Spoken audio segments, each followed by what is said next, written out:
ప్రతిరోజు లాగానే ఆ రోజు కూడా పెద్ద మర్రి చెట్టు కింద కూర్చుని కబుర్లు చెప్పుకోవడానికి గ్రద్ద, కాకి, కుందేలు, ఉడత, కోడిపుంజు మరియు జింక వస్తాయి.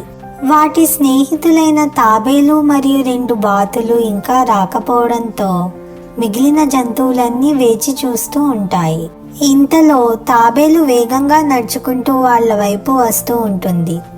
అది చూసిన కుందేలు, ఏమైంది? ఎందుకు అంత కంగారుగా ఉన్నావు? అని అడుగుతుంది.